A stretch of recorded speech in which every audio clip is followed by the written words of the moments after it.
گھر میں ایسی 3 چیزیں رکھنا افلاسی نحوست اور دل کی بے چینی کا سبب بنتی ہیں۔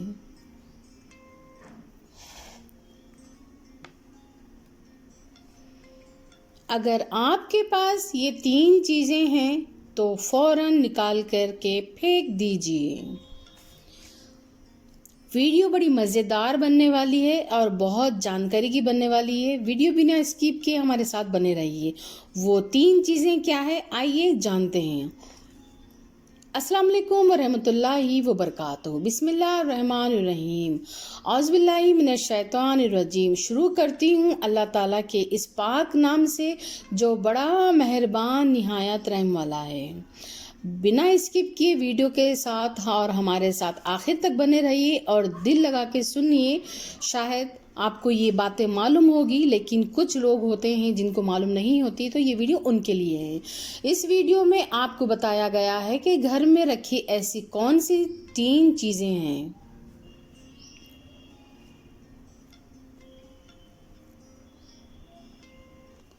جو افلاسی، بے برکتی، دل کی بے چینی اور کاروبار میں رکاوٹ کا سبب بنتی ہیں۔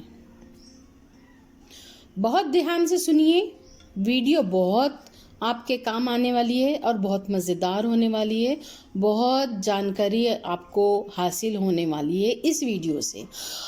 اسلام ہمیں صفائی، سادگی اور ترتیب کا درس دیتا ہے اور گندگی، ٹوٹا سامان اور فالتو چیزیں گھر سے نکالنے کا حکم دیتا ہے، کیونکہ اس سے بہت سارے ایسے ان چیزوں میں راز چھپے ہیں جو آپ اگر کھلے انداز میں جان جاؤ گے تو آپ کو شاید گھر میں رہنے سے بھی ڈر لگے گا۔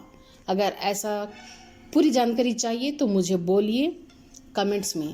ویڈیو مفید لگے تو لائک کریں۔ مزید اسلامی اور روحانی باتوں کے لیے چینل کو سبسکرائب کریں۔ ثواب کے لیے شیئر ضرور کریں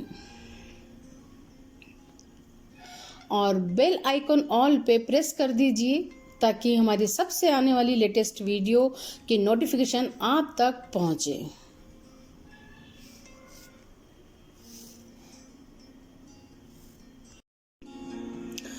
گھر میں مکڑی کے جالے اور کچرا جمع رہنے دینا بے ترتیبی اور سستی کی علامت ہے۔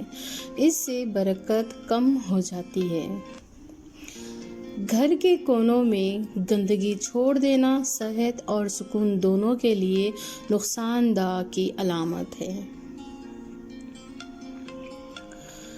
اسلام صفائی کا درس دیتا ہے، اس لیے بلا وجہ مغرب کے بعد جھاڑو دینا یا برتن دھونا مناسب نہیں سمجھا جاتا۔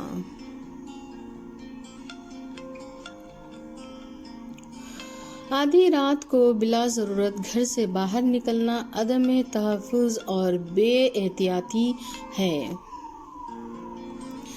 دین کے مخصوص اوقات جیسے مغرب اور عشاء کے درمیان میں گھر میں رہ کر ذکر و دعا بہتر سمجھی جاتی ہے۔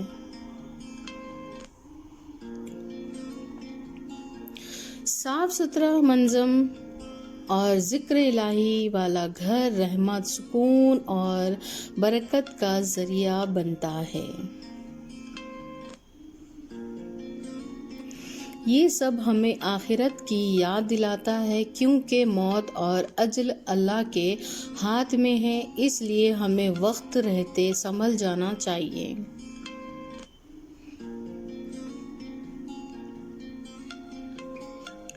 یہ باتیں ہمیں آخرت کی طرف متوجہ کرتی ہیں، کیونکہ اللہ کی دی ہوئی اجل کسی بھی وقت آ سکتی ہے۔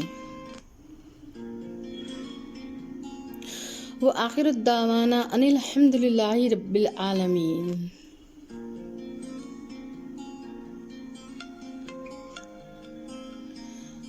ترجمہ ہے اور ہماری آخری دعا یہ ہے کہ تمام تعریفیں اللہ رب العالمین کے لیے ہیں۔